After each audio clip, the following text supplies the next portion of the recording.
Voilà, bonjour. Donc je suis au cœur de l'Auvergne, dans un petit lieu-dit qui s'appelle Le Mont, qui est dans le Puy-de-Dôme, qui est sur la commune de Saint-Just. Et je suis dans une maison d'amis qui appartient à Anne Richardier et Jean-Michel Hanche. Et Jean-Michel Hanche est un ancien, a été par le passé dessinateur industriel. Et cette maison est une maison un peu folle dans laquelle Jean-Michel et Anne fabriquent des multiples objets assez fous. Et là, ce que je vais vous montrer, une captation que j'ai faite hier, qui décrit une cuisinière, une chaudière, un poêle extrêmement particulier et que je me propose de vous montrer. Il faut dire également que nous sommes donc ici à 1000 mètres d'altitude et voilà, vous avez une petite vue des objets et du paysage qu'il y a autour. Et voici donc la captation.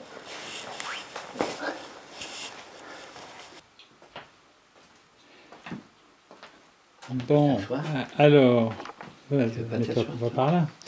Bon, alors, nous sommes avec Jean-Michel Hanche à Saint-Just, c'est quel département déjà? Dans le Puy-de-Dôme, au lieu-dit Le Mont.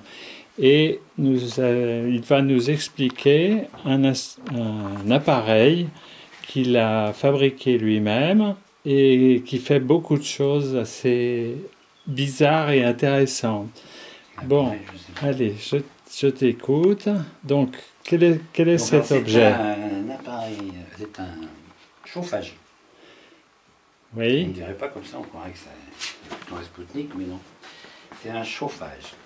Alors, la base de ce chauffage a été de trouver d'abord un cumulus d'une tôle suffisamment épaisse, de pouvoir le dépenailler. J'en ai dépenaillé plusieurs. Qu'est-ce que tu appelles un cumulus? Un cumulus, c'est une réserve d'eau qui est chauffée par une résistance électrique. D'accord. Que beaucoup de gens ont chez eux. Donc celui-là vient d'une déchetterie. Ils ne sont pas tous de cette qualité-là.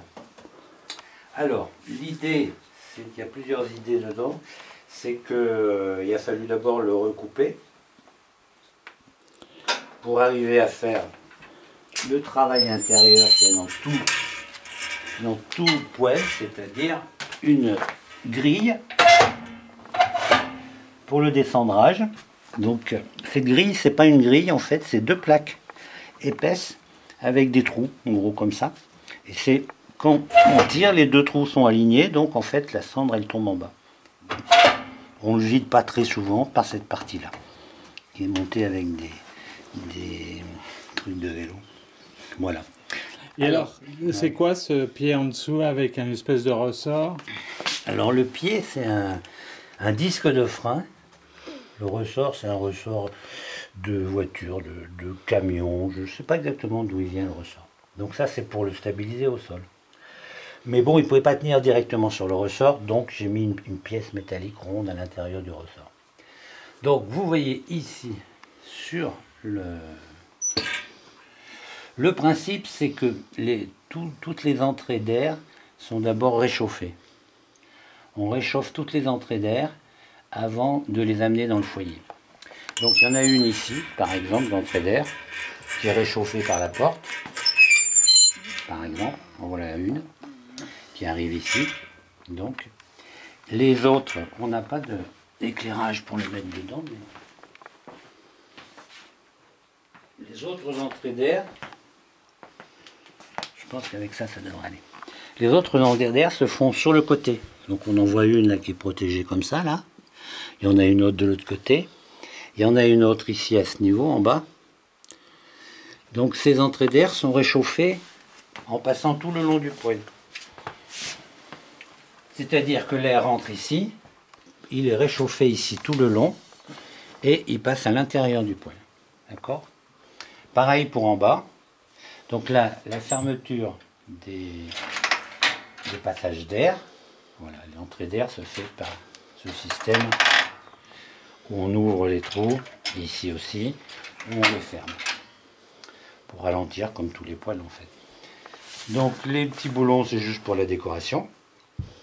Là, on a un système quand même de descendrage qu'on peut enlever parce qu'au cas, comme c'est quand même très bas l'arrivée d'air, quelquefois il y a de la cendre qui vient boucher l'arrivée d'air. Donc les autres... donc au démarrage, là, on a ici à l'intérieur, pareil, une plaque qui va venir boucher. On ne la voit pas, hein. Elle est à l'intérieur. Il y a un registre, c'est-à-dire que les fumées arrivent par en haut, elles redescendent et elles remontent pour sortir. Alors attends, est-ce que tu peux te poser légèrement que je vienne de là? Voilà. Voilà, oui. Bon, ça c'est un truc classique hein, dans toutes les systèmes de chauffage. Donc là, c'est la sortie de la fumée. Où ça? Où ça? Ici.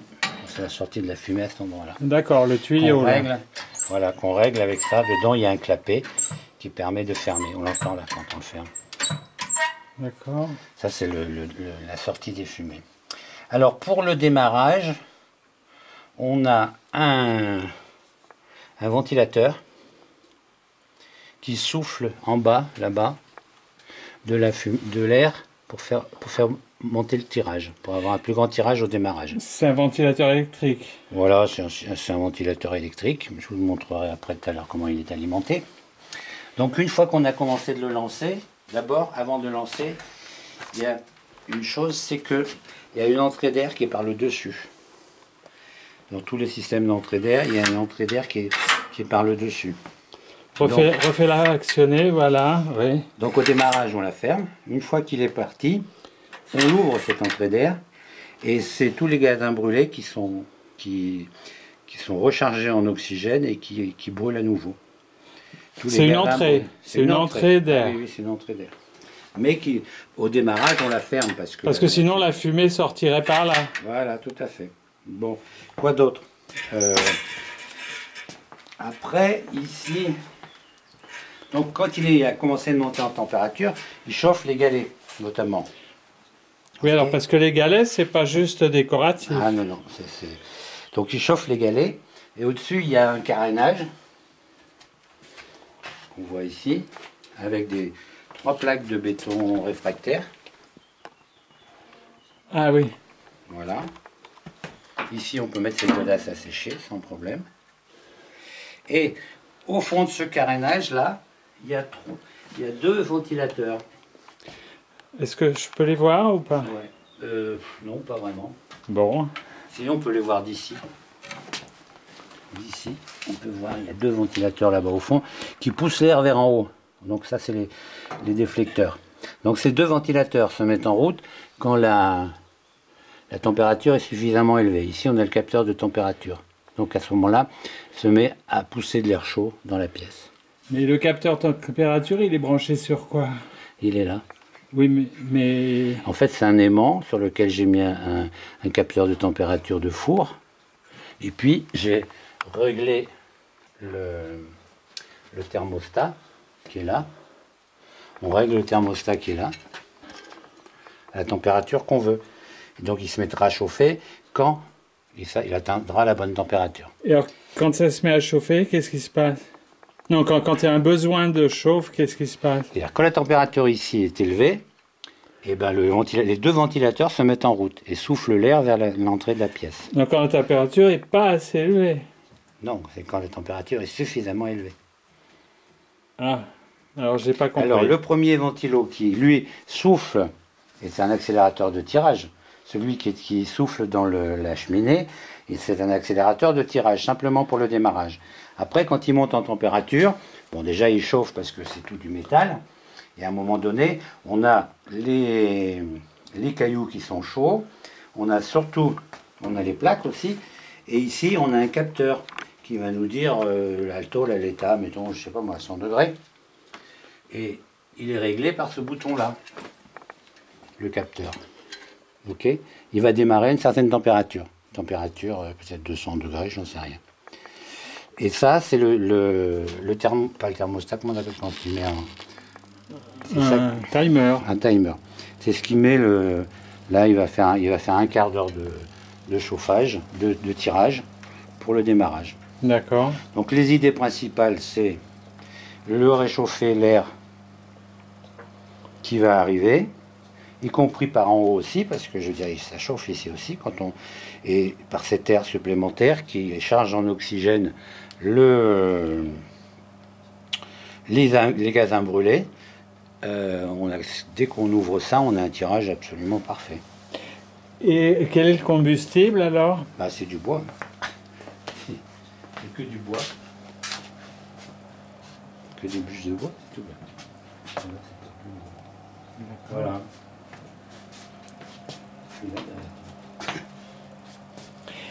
Et c'est tout des pièces de récupération. Hein. Ça, c'est ce qu'on appelle un vernier de tour. Tous les ressorts sont des trucs de récupération. Cette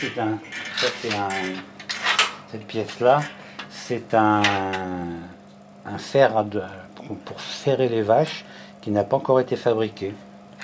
Un quoi? Un fer à vache. C'est un fer à vache qui n'a pas encore été fini. Les forgerons achetaient ça, un fer à vache comme ça, ils le façonnaient en fonction du pied de la vache après. Et ils perçaient les trous. Cette partie-là? Ouais, c'est juste cette partie-là qui sert à juste boucher le trou à un moment donné, quoi. Après, tout le reste, ça, c'est des leviers trouvés par-ci, par-là, etc. Tu peux décrire ça, un peu les différents objets que tu as utilisés pour fabriquer cette machine? Ça, c'est un manche de poêle. Un manche de poêle, d'accord. Ça, c'était un manche de tison, je sais pas. Ça, je sais pas, c'est un manche qui devait...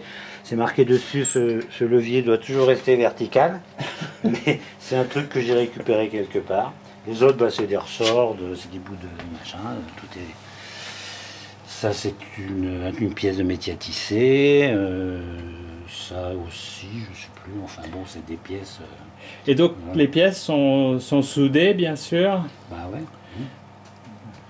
Donc, alors, s'il y a besoin d'intervenir, on peut toujours encore démonter l'avant. Tout l'avant est fixé. Par des boulons? Voilà, par 4 vis écrous. Et on peut accéder, si jamais les tôles se déforment. De toute façon, il fallait l'ouvrir et pouvoir le refermer, puisqu'il fallait mettre à l'intérieur tout le système aussi du clapet. Il y a le clapet qui vient fermer le passage des fumées. Donc les fumées, elles montent d'abord, elles redescendent. On ne voit pas bien derrière là. Mais il y a un système qui est monté aussi avec un truc comme ça là. Un disque de frein, on ne voit pas bien par derrière. Et qui, c'est pareil, ça fait un clapet qui est actionné par ce machin, on l'a vu tout à l'heure, et qui règle le tirage en fait, qui règle le débit des fumées vers la cheminée. Bon, ça faut pas.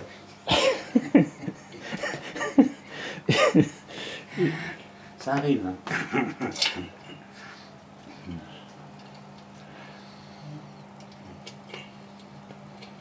Et alors, voilà.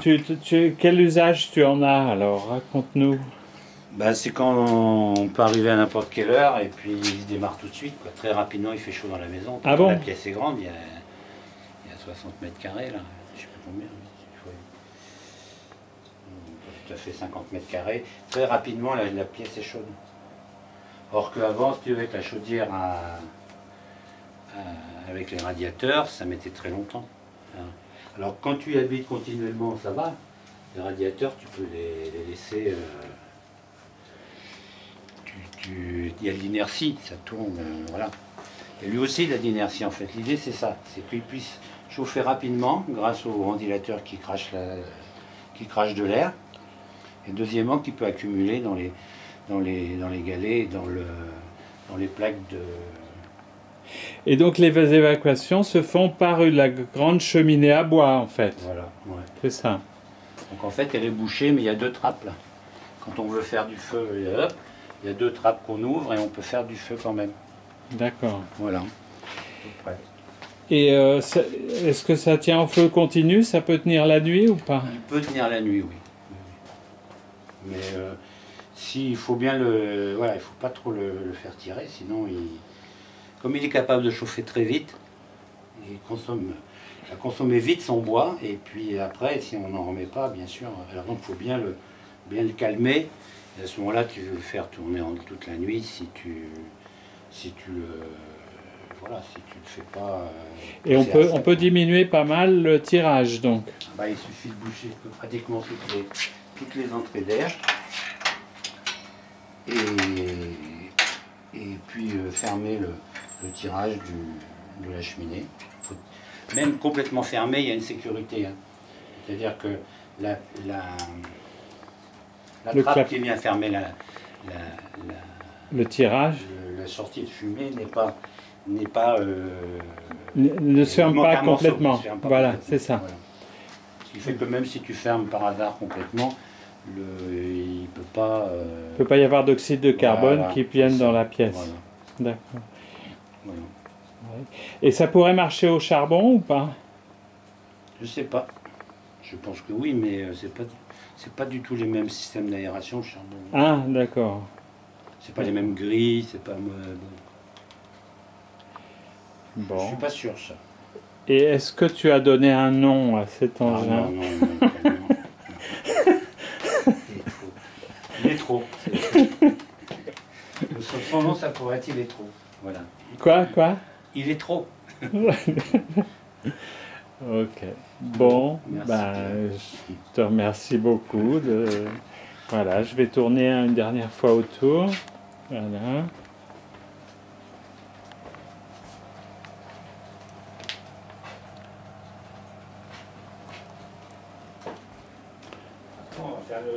Tiens, si tu peux arrêter peut-être la ventilation.